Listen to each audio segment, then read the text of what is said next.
तो कैसे हैं आप लोग।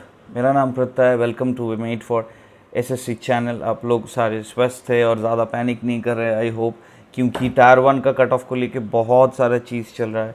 आरबी के चैनल में बहुत हाई कट ऑफ बता रहा है, बहुत सारा कमेंट्स मेरे पास भी आ रहा है कि कमेंट कैसा होगा सर, ये कट ऑफ कितना होगा, मैं क्या क्लियर कर पाऊँगा। ईडब्ल्यूएस में बहुत लोग 145 आप प्लस मिल रहा है, फिर भी वो लोग पूछ रहे हैं कि कट ऑफ क्लियर कर पाएंगे कि नहीं। तो मैं सोच रहा था कि बहुत ज़्यादा एक टेंशन चल रहा है आप लोग स्टूडेंट्स के अंदर, तुम लोग जो ये बात समझ नहीं पा रहे हो कि नॉर्मलाइजेशन कैसे काम करेगा। जैसे मेरा रॉ मार्क्स मेरा टायर 1 में देख लेता हूँ, मैंने जैसे कट ऑफ वीडियो में बताया था, मेरा टायर 1 में सपोजिटली रॉ मार्क्स आ रहा है 140.2 सपोजिटली। तो रॉ मार्क्स तो 140.2 आ रहा है, मैं अपने वीडियोज़ में बता रहा हूँ 140 प्लस जाएगा। आरबी अपने वीडियो में बताया 145 149 ऐसा टाइप का बता रहा है। तो मेरा नॉर्मलाइज मार्क्स कैसा जाएगा अगर मैं यूआर से बिलोंग करता हूँ, and the similar case for OBC EWS SC ST and other categories. तो आज देखते हैं थोड़ा सा डिटेल में कि अगर मेरा मार्क्स ये है तो नॉर्मलाइजेशन के बाद में कैसे कैसे मुझे मार्क्स अप हो सकता है या डाउन हो सकता है। ठीक है, मैं डिटेल में लेके आ रहा हूँ, लेट्स सी। एक इम्पॉर्टेंट नोटिस आया हुआ था, जैसे आप लोग अगर अभी यहाँ पे देख सकते हैं, द स्टाफ सिलेक्शन कमीशन के बेसिस से नोटिस आया हुआ है, मैं कहीं और से नहीं ले रहा हूँ, और ये अंडर सेक्रेटरी 2019 का ऑर्डर है। यहाँ पे क्या लिखा हुआ है, has already decided to normalize the scores, तब से स्टार्ट हुआ था multi shift normalization in done in further assumption in all multi-shift examinations the distribution of abilities of candidates is the same across all the shifts। मैं फिर से बता रहा हूँ, as already the staff selection commission has already decided to normalize the scores of candidates for the examinations which are conducted in multi-shifts to take into account any variation in the difficulty levels of the question papers across different shifts। वो तो हो ही रहा है, हर time में हो रहा है। The normalization is done on the fundamental assumption that in all multi-shift examinations the distribution of abilities of candidate, मैं फिर से बता रहा हूँ, distribution of abilities of candidates is the same across all the shifts। मतलब ये वो पकड़ के चल रहा है कि the distribution of the abilities of candidates, अगर शिफ्ट 1 में 100 लोग बैठ रहे हैं, शिफ्ट 2 में भी 100 लोग बैठ रहा है, तो द डिस्ट्रीब्यूशन यहाँ पे जितना खराब यहाँ पे भी उतना खराब, यहाँ पे जितना अच्छा यहाँ पे भी उतना अच्छा, यहाँ पे जितना मॉडरेट यहाँ पे भी उतना मॉडरेट, और यहाँ पे जितना बहुत अच्छा यहाँ पे भी उतना बहुत अच्छा, ये वो लोग पकड़ के नॉर्मलाइज करते हैं। अगर किसी शिफ्ट में सभी खराब है और एक शिफ्ट में सभी अच्छा है, वो तो वैसे होता भी नहीं है। हर शिफ्ट में ही बहुत अच्छे, बहुत बुरे, मीडियम और थोड़ा सा अच्छे सब जगह में रहता है। तो ये पकड़ के वो लोग चल रहे हैं।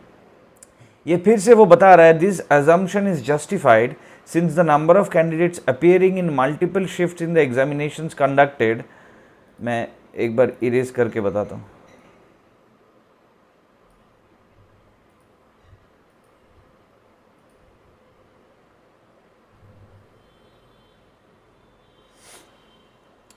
This assumption is justified since the number of candidates appearing in multiple shifts in the examinations conducted by the commission is large and the procedure for allocation of examination shift to candidates is random।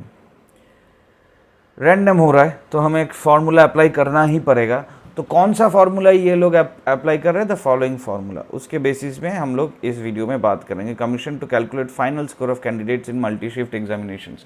मैं एक बात बता देना चाहता हूँ, अभी भी इस फार्मूला का कोई चेंज नहीं हुआ है। मतलब ये जो फार्मूला आप लोग देख रहे हो, ये फार्मूला ही चल रहा है फॉर नॉर्मलाइजेशन अनटिल नाउ। क्या है ये फार्मूला, देख लेते हैं, फार्मूला को हाईलाइट कर लेते हैं, अब डिटेल में समझाएंगे कि कैसे कैसे कैसे कैसे हम लोग ये फार्मूला कर सकते हैं।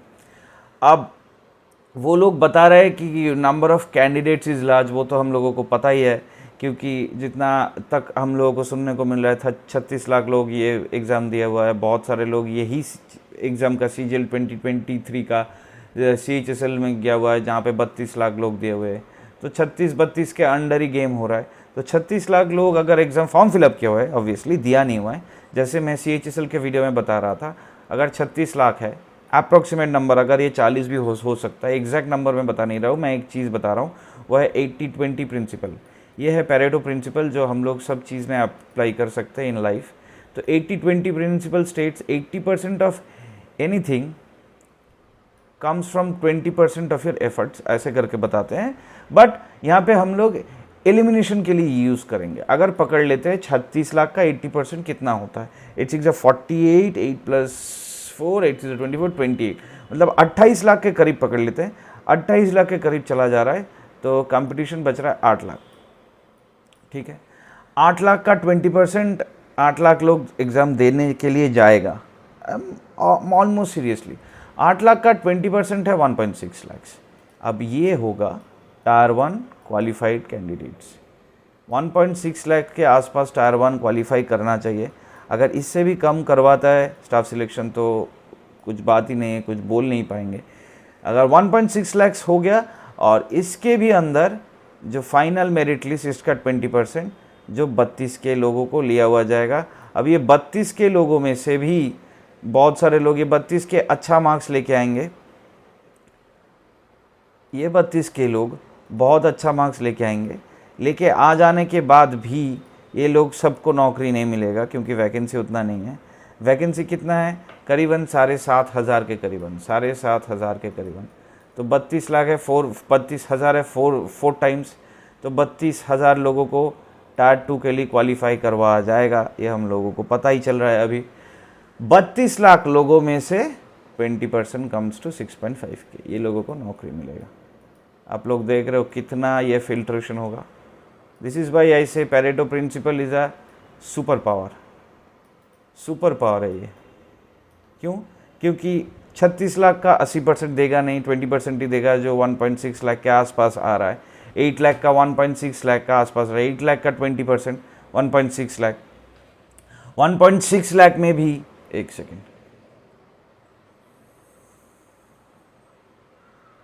1.6 लाख में भी हम लोग ये देख रहे हैं कि 20% जो है 32,000 टायर 1 क्लियर कर पाएगा, और 32,000 में भी 20% जो है 6,500 वो मेंस में जाएगा। अब यहाँ पे देख लेते हैं नॉर्मलाइजेशन। जो नॉर्मलाइज्ड मार्क्स है कैसे कैसे आएगा। MIJ is equal to MGT minus MGQ by MTI minus MIQ by in bracket MIJ minus MIQ plus MGMQ। ये डेटा का टर्म क्या है? MIJ हो गया नॉर्मलाइज्ड मार्क्स जो हम लोग निकलने चाह रहे हैं। MGT is the average marks of the top 0.1% of the candidates considering all shifts. ठीक है, MGT है ये, सॉरी ये GT है। अच्छा, MGQ क्या है? Sum of mean and standard deviation marks of the candidates in the examination considering all shifts. मैं अगर 2016 या 17 या 19 के टाइप में भी बताता तो मैं बताता कि अगर JSO नहीं दे रही हो तो ये टर्म तुम्हें अजीब लगना चाहिए, लेकिन अभी अजीब नहीं लगेगा। अभी सबको टायर 2 में आ रहा है स्टैंडर्ड डिविएशन। ये हो गया MGQ। MTI is the average marks of the top 0.1% in the IH shift, जो शिफ्ट में कैंडिडेट का मार्क्स हम लोग नॉर्मलाइज कर रहे हैं। MIQ का क्या है? Sum of mean marks and standard deviation of the IH shift. Mean and standard deviation का sum. Very good. MIJ is the actual marks obtain by the jth candidate in the IH shift, और MGNQ is the sum of mean of the marks in the shift having maximum mean and standard deviation of marks of candidates in the examination. Calculation of marks will be done up to 5 decimal places. इसीलिए आप लोग देख पाओगे कि cut off में 147.1003 to 1183.456662 5 digits में आ रहा है, क्योंकि कैलकुलेशन जो होता है वो 5 डेसिमल प्लेस तक ही होता है। अब एक एग्जाम्पल करके करेंगे कि कैसे हम लोग ये देख पाएंगे। ये हम लोग हटा देते हैं, ये हटा दिए। अब ये दोनों साइड में हम लोग थोड़ा सा कैलकुलेट करते हैं कि अगर मेरा मार्क्स ये है, नॉर्मलाइज स्कोर क्या होगा रिगार्डिंग दिस। चलिए ठीक है। अब सपोजिटली मेरा मार्क्स है, मेरा जो रॉ स्कोर आ रहा है, रॉ स्कोर पकड़ लेते हैं। रॉ स्कोर आ रहा है जो, मैं एक चीज़ यहाँ पे भी बता देता हूँ, जो ईजीएस्ट शिफ्ट है एवरेज स्कोर उसका आ रहा है 28 जुलाई में एक ईजीएस्ट शिफ्ट है, 14 जुलाई शिफ्ट 4 और 28 जुलाई शिफ्ट 2। ये भी मैं बता रहा हूँ करीबन 50 के आसपास डेटा लेके। ये सिर्फ मेरा चैनल का नहीं है, ऑब्वियसली मेरा चैनल में वोटिंग बहुत कम होता है, सब्सक्राइबर्स कम है, तो बहुत सारे चैनल में, बहुत बड़े बड़े चैनल 10K प्लस, एक चैनल में एक चैनल में 20K प्लस, जिन लोगों को बड़े बड़े सब्सक्राइबर बेस है, वो सब का एक डेटा मैं लेके यहाँ पे कम्प्रिहेंसिवली आप लोगों को बता रहा हूँ कि 50K प्लस कैंडिडेट्स का एग्ज़ाम पैटर्न देख के ये हम लोगों को समझ में आ रहा है कि 20th July shift 2 has been the easiest, one of the easiest, जहाँ पे 143.92 आ रहा है एवरेज स्कोर, और 14 July shift 4 has also been the easiest, जहाँ पे 143.11 आ रहा है the average score. Similarly harder shift यही पैटर्न से जो हम लोगों को आ रहा है, 18 जुलाई शिफ्ट 3 128.9 भी नहीं मिल रहा है लोगों को, और दूसरा है 14 जुलाई शिफ्ट 2 जहाँ पे 131.9। ठीक है, तो यहाँ पे 131.9 आ रहा है, यहाँ पे 128.9 आ रहा है, यहाँ पे 140 142 के ऊपर आ रहा है। एवरेज लोगों में से शिफ्ट में वो एवरेज स्कोर आ रहा है इतना, तो हम लोग इजीली पकड़ सकते हैं कि ये हो गया ईजीएस्ट, ये हो गया हार्डेस्ट, 131 128.9। अब एक चीज़ यहाँ पे अभी कैलकुलेट कर लेते हैं जो मेरा है। सपोजिटली मेरा ईजीएस्ट शिफ्ट था, मैं पकड़ लेता हूँ, मेरा ईजीएस्ट शिफ्ट है वो 14 जुलाई शिफ्ट 4, और मेरा मार्क्स आया हुआ है 140, रॉ स्कोर मेरा है 140। ठीक है, 140 हो गया मेरा रॉ स्कोर। अब यहाँ पे क्या बता रहा है, नॉर्मलाइज स्कोर क्या हुआ, MGT, average marks of the top 0.1% considering all shifts. Average marks जो ऑफ द 0.1% अगर हम लोग देखें तो करीबन 170 के आसपास तो मिल ही रहा है लोगों को। टॉप 0.1% बता रहा है, यहाँ पे मैं बार बार बता रहा हूँ, टॉप 0.1% में 170 हो रहा है, तो ये इज इक्वल टू जो नॉर्मलाइज्ड मार्क्स है 140 को अगर हम नॉर्मलाइज करेंगे तो पहले आ गया 170 एवरेज मार्क्स जो है, minus MGQ, sum of mean and standard deviation marks of the candidates in the examination considering all shifts। अब ऑल शिफ्ट्स में मीन कितना आ रहा है हम लोग यहाँ पे पकड़ना चाहेंगे, क्योंकि ये डेटा SSC खुद ही निकालेगा after the calculation evaluation of the answers. तो अगर मैं मीन पकड़ लेता हूँ फॉर आवर कैलकुलेटिव इजीनेस 130 पकड़ लेता हूँ, मीन आ रहा है एवरेज, और standard deviation of the marks. अच्छा, यहाँ पे मैं 130 नहीं पकड़ के, क्योंकि होल नंबर में अगर आएगा तो सुविधा होगा समझाने के लिए, तो 130 नहीं पकड़ के हम लोग यहाँ पे पकड़ लेते हैं, जो आ रहा है वो है 135। ठीक है, एवरेज मार्क्स आ रहा है 135। सपोजिटली अगर आपको लग रहा है कि एवरेज भी बहुत ज़्यादा आ रहा है तो हम लोग ये मार्क्स हटा के हम यहाँ पे ले लेते हैं सपोजिटली 125। ठीक है, एवरेज मार्क्स आ रहा है सब लोगों को। ठीक है, ये 125 आ गया, plus the standard deviation of marks of the candidate in the examination. हम लोगों को पता है कि वेरिएंस का स्क्वायर होता है स्टैंडर्ड डिविएशन, तो वेरिएंस स्टैंडर्ड डिविएशंस का स्क्वायर होता है। तो हम लोगों को पता है कि यहाँ पे बहुत ज़्यादा वेरिएंस है, क्योंकि किसी लोगों को 120 भी मिल रहा है, किसी लोगों को 170 मिल रहा है, ज़्यादातर लोगों को 140 से 50 के आसपास मिल रहा है। अगर हम 120 से 170 लेंगे तो 50 मार्क्स का डिफरेंस, और ज़्यादातर लोगों को 140 से 170, मतलब यहाँ पे 50, यहाँ पे 30 मार्क्स। तो हम लोग करीबन स्टैंडर्ड डिविएशन पकड़ेंगे, बहुत ज़्यादा नहीं, 5 भी बहुत ज़्यादा होता है स्टैंडर्ड डिविएशन के हिसाब से।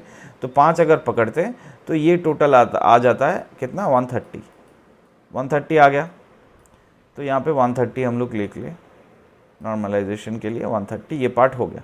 अब नीचे जो आ रहा है MTI is the average marks of the top 0.1% in the IH shift, जो मैं शिफ्ट कैलकुलेट कर रहा हूँ, जो है 14 जुलाई शिफ्ट 4।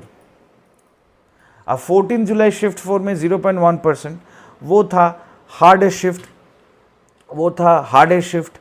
अब 14 जुलाई शिफ्ट 4 था ईजीएस्ट शिफ्ट, तो 143.11 आ रहा है। तो अगर मुझे लगता है कि MTI में अगर 0.1% ऑफ द हाईएस्ट कैंडिडेट्स, तो वहाँ पे तो इजीली 170 लोगों को आ रहा है। 0.1% अगर मैं पकड़ लेता हूँ 170 तो आ ही रहा है। एवरेज मार्क्स में पकड़ लेता हूँ फिर से 170 ऑफ द IH शिफ्ट जो टॉप है, minus sum of mean marks and standard deviation of the IH shift.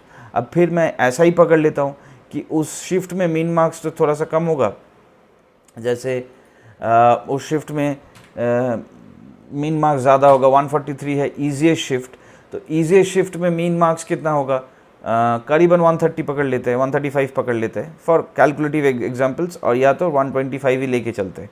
Mean marks करीबन सब लोगों को 125 प्लस आ रहा है, तो 125 और वेरिएंस हम लोग यहाँ पे पकड़ लेते हैं, स्टैंडर्ड डिविएशन 5 ही पकड़ लेते हैं फॉर कैलकुलेटिव पर्पस, तो ये हो गया 130। Sum of mean marks and standard deviation of the ith shift. अब एक शिफ्ट में इतना ज़्यादा तो होगा नहीं, फिर भी हम पकड़ लेते हैं क्योंकि ये कैलकुलेशन के लिए ईजियर होगा। अगर ऐसा नहीं है तो हम लोग पकड़ लेते हैं 3 मार्क्स, 3 स्टैंडर्ड डिविएशन 3 है, कैलकुलेटिवली थोड़ा सा मुश्किल हो जाता है, फिर भी हम अप्रॉक्सीमेशन के लिए 3 मार्क्स पकड़ लेते हैं। तो इसका हो गया 128 हो गया। तो हम लोगों को मिल गया MIQ इज़ 128। ठीक है, अब जो टर्म आ रहा है वो क्या है,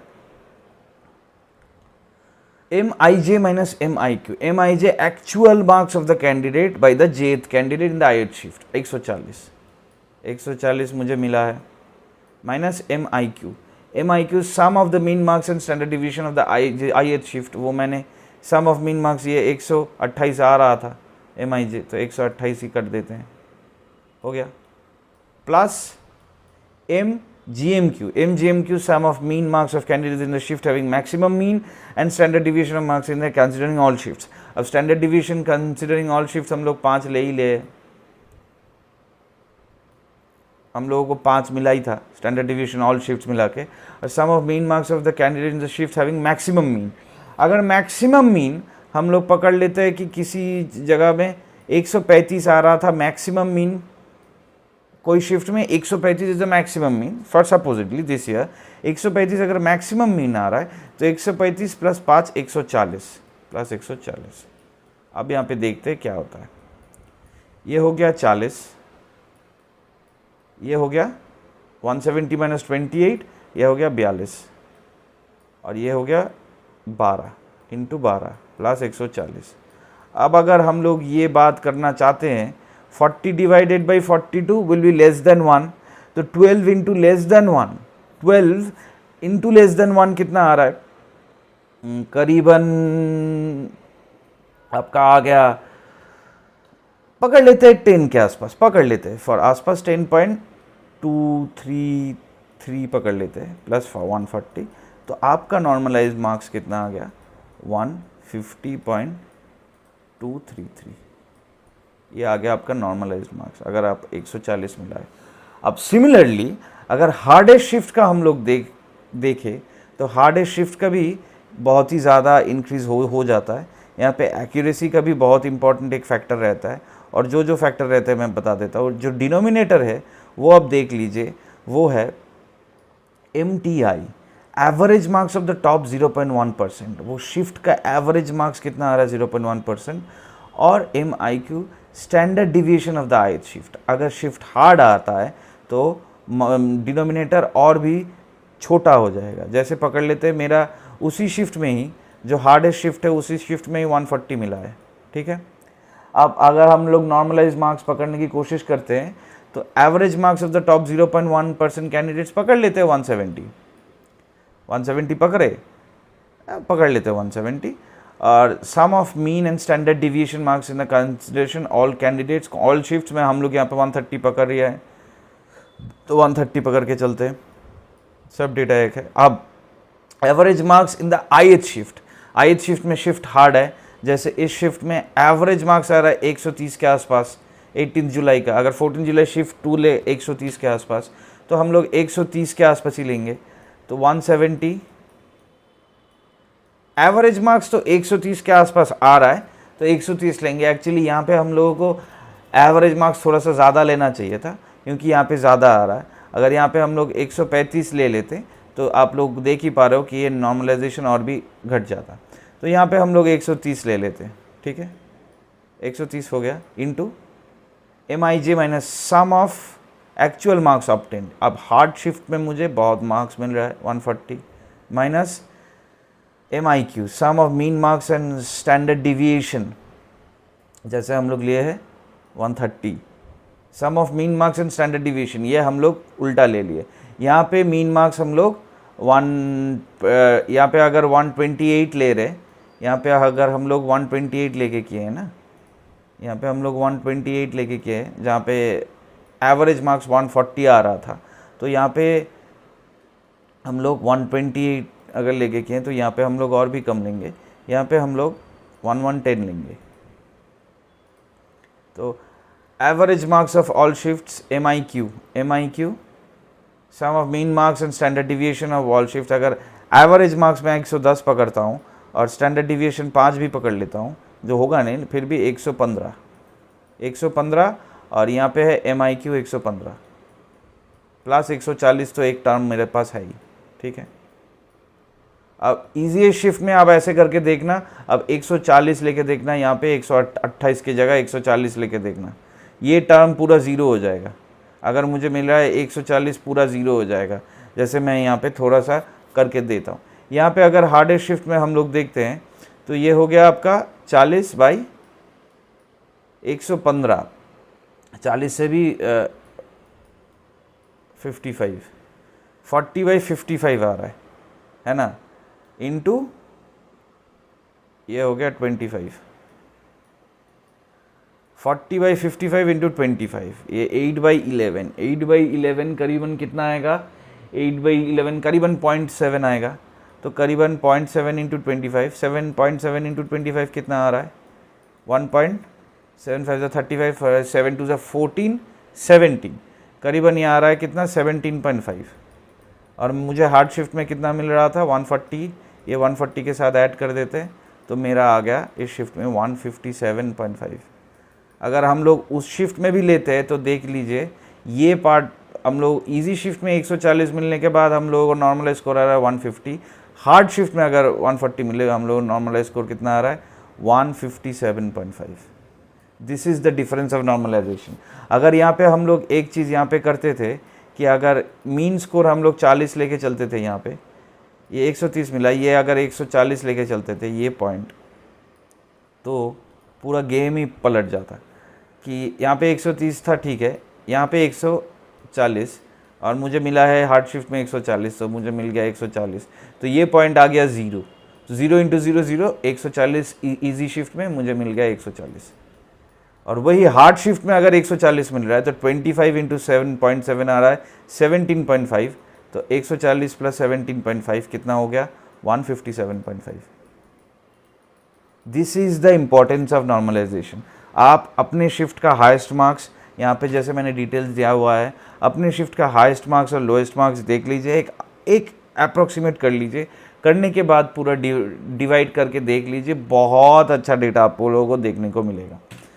अब जो 2-3 चीज़ और भी इम्पोर्टेंट जो है वो है candidate marks has been seen to increase more than 15 marks, ये हम लोग देख लिया है। Accuracy plays a huge vital role due to excessive number of shifts, जितना रॉन्ग करेंगे उतना मुश्किल हो जाएगा आप लोगों के। और अभी जो बहुत ही इंपॉर्टेंट पॉइंट है वो है प्रैक्टिस सेट कीजिए टेस्ट मेंटर के लिए। टेस्ट मेंटर क्या है, एक बार थोड़ा सा मैं दिखा देता हूँ। ऐसे नॉर्मलाइजेशन होता है, नॉर्मलाइजेशन का इंटायर मेथड मैंने डिस्क्राइब किया है। अब तुम लोगों का 2 चीज़ करना है, एक है testmentor.in, बहुत इंपॉर्टेंट साइट है, वहाँ पे SSC CGL CHSL सबका टाइपिंग टेस्ट है, फ्री टाइपिंग टेस्ट दे दो। फ्री टाइपिंग टेस्ट देने के बाद और भी स्पीड इंक्रीज़ करने के लिए पेड टाइपिंग टेस्ट ले लो, 69 70 79 ऐसे करके बहुत ही कम रेट में है। और इस चैनल का जो रेफरल लिंक है यहाँ पे मैं दे रहा हूँ और डिस्क्रिप्शन में भी लिंक है, उस लिंक में जाओ, ज़रूर रेफरल लिंक दे दो तो 51% ऑफ भी मिलेगा, उसके ऊपर डिस्काउंट मिलेगा, तो करीबन 30-40 रुपये में सब कुछ मिल जाएगा। फॉर 50 या 50 प्लस फ्री टेस्ट मिल जाएगा, करीबन फ़ी फ्री हो गया। 50 प्लस टेस्ट अगर 50 रुपये में, मतलब एक टेस्ट 1 रुपये, बहुत ही कम है, देते रहो। टेलीग्राम ग्रुप जो है वो फॉलो करते रहो, मेट फॉर SSC का इंस्टा फेसबुक टेली ज़रूर फॉलो करना। और आपका कोई भी डाउट है, क्वेरी है, मुझे DM करो। दिस इज़ द वीडियो, मेरा नाम है प्रत्यय Ganguly. Thank you for watching this video. अच्छा लगे तो लाइक करो, बुरा लगे तो डिसलाइक करो, चैनल को ज़रूर सब्सक्राइब कर देना। See you in the next video में guys, until then tata, good bye, all the very best, जय हिंद।